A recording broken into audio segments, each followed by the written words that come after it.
शेतकरी बांधवांनो नमस्कार। आज आम्ही अंबेजोगाई तालुक्यातील तडबोरगाव या गावामध्ये आलेलो आहेत। या ठिकाणी प्रात्यक्षिक प्रशिक्षणाचे जे आहे ते त्या ठिकाणी प्रात्यक्षिक देण्यात आलेलं आहे। तर हे माती परीक्षण कशा पद्धतीने केल्या जातं तर ही तांत्रिक माहिती आपण घेणार आहेत। सर्वप्रथम हा जो काही नमुना तपासणीसाठी जी काही कंपनी मदत करणार आहे तर त्या कंपनीचे प्रतिनिधी जे आहे ते या अनुषंगाने आपल्याला माहिती देतील। साहेब काय सांगाल की कशा पद्धतीने आपण मदत करताय माती परीक्षणाला? नमस्कार, मी Amjad Pathan, JKS Paradeep phosphate limited. तर आपण तडबोरगाव येथील शेतात आहेत। तर आपण प्रत्यक्ष मातीचा नमुना कसा काढायचा ते आपण इथे दाखवणार आहेत। मी सर्व गावातील शेतकऱ्यांना अशी बॅग आणि हा असा त्यासोबत कागद दिलेला आहे, त्यावर त्यांनी सर्व माहिती भरून त्यांनी यात 250 ते 300 ग्रॅम माती टाकून मला सॅम्पल द्यायचे आहे आणि हे पूर्ण मोफत आहे। धन्यवाद। ओके, तर आता शितोळे साहेब प्रगतीशील शेतकरी आहेत, तर आपण माती परीक्षणासाठी नमुना घेताना शेतकऱ्यांच्या चुका काय होतात आणि त्या चुका होऊ नयेत त्यासाठी काय आपण काळजी घेतली पाहिजे, कशा पद्धतीने आपण नमुना घेतला पाहिजे? माती नमुना आपल्या शेतातून माती नमुना काढत असताना सुरुवातीला आपल्यासोबत एक चांगलं प्लॅस्टिकचं टोपलं धुवून घेतलेलं पाहिजे, कुदळ किंवा फावडं पाहिजे आणि आपल्याला एक सोबत खुरपं पाहिजे। आपल्या शेतामध्ये 1 फुटाचे साधारणतः किमान 6 आपल्या क्षेत्राच्या नुसार 6 ते 8 खड्डे 1 फुटाचे घेऊन व्ही टाईप खड्डा घेऊन त्याला अगोदर पूर्ण माती बाजूला काढून घ्यायची त्या खड्ड्यातली आणि एका साईडनं त्याला खुरप्यानं टॉप टू बॉटम म्हणजे वरच्या थरापासून बुडाच्या खोलापर्यंत 1 फुटातली माती त्या खुरप्यानं तिथली काढून घ्यायची। अशा प्रकारे एक अंदाज आम्ही इथं एक खड्डा घेतलेला आहे। साधारणतः असा 1.5 फुटाचा खड्डा घेऊन ह्या खड्ड्यामधली अशी थोडीशी माती असे साधारणतः 6 ते 7 किमान 8 खड्डे आपल्या शेतातले घ्यायचे। हे पहिलं गव्हाचं पीक आहे या शेतामध्ये आणि ह्या चालू पिकामध्ये ह्याला थोडंसं स्वच्छ करून इथला एक खड्डा नमुने दाखल खड्डा घेतलेला आहे। असे 6 ते 7 किंवा 8 खड्डे घेऊन आपण सर्व माती गोळा करायची।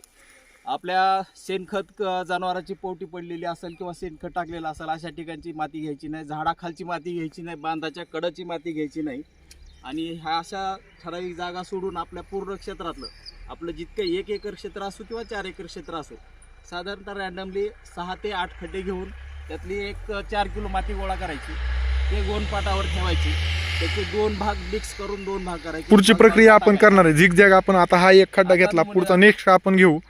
आता तर जसं आपण आता या ठिकाणी नमुना घेतलाय तर झिगझॅग पद्धतीनं जसं यापूर्वी सांगितलेलं आहे, तर आता पुढं जे आहे ते या ठिकाणाहून पुढं जे आहे ते पलीकडच्या साईडला आता परत एक माती नमुना जो आहे तो घेण्यात येत आहे। त्या ठिकाणी खंदून जे आहे ते खालची माती स्काल्पिंग जे आहे ते करण्याच्या अनुषंगाने नियोजन जे आहे ते ह्या ठिकाणी सुरू आहे।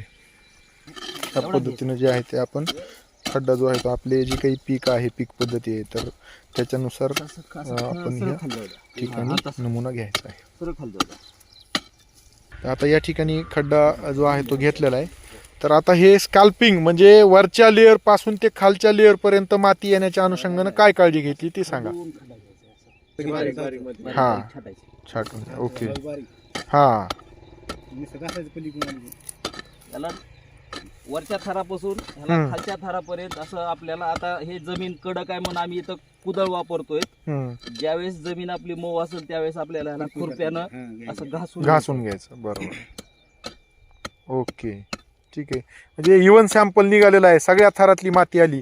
आता हे इथलं एक नमुना जो आहे तो आपण आपल्या टोपल्यामध्ये घ्या।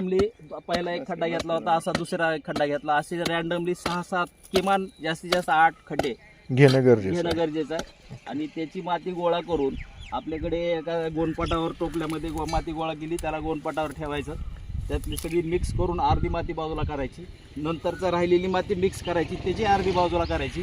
अशी करून आपल्याकडं अर्धा किलो 1/2 किलो माती शिल्लक राहिल्यानंतर ते आपल्याला चांगल्या व्यवस्थित त्या दिलेल्या बॅगमध्ये भरून सॅम्पलला पाठवायचे। ओके, हां, या ठिकाणी सहाय्यक कृषी अधिकारी आदरणीय काकडे साहेब आहेत। तर साहेब काय सांगाल आजचं जे काय आपलं माती परीक्षणाची आपण ड्राईव्ह घेतली? आज मौजे तडबोरगाव येथे आपण उपस्थित आहेत। सरपंच शितोळे साहेब, प्रगतीचे शेतकरी पोपटराव व सर्व शेतकरी उपस्थित आहेत। तर आपण पारदीप फर्टिलायझर मार्फत मोफत माती परीक्षणाचा हा कॅम्प घेतला आहे। तर कसा नमुना घ्यायचा ही आता पोपटरावनी सविस्तर सांगितले, त्याप्रमाणे गावातील शेतकऱ्यांनी सर्वांनी या पद्धतीनेच नमुना द्यावा, जेणेकरून आपला योग्य रिपोर्ट येईल असा महाराष्ट्र शासन कृषी विभाग व तालुका कृषी अधिकारी अंबेजोगाई यांच्या वतीनं नानाजी देशमुख प्रकल्प टप्पा 2 या अंतर्गत या मोहिमेत मी सर्व शेतकरी बंधूंना आवाहन करतो, माती परीक्षण करूनच खताचं व्यवस्थापन करावं, जेणेकरून आपला उत्पादन खर्च कमी होईल आणि अनियमितता खतामध्ये जी गरज नसताना जी खतं आपण रासायनिक देत आहोत त्याला कुठंतरी आळा बसून आपल्या जमिनीची सुपीकता व पोत वाढेल. धन्यवाद.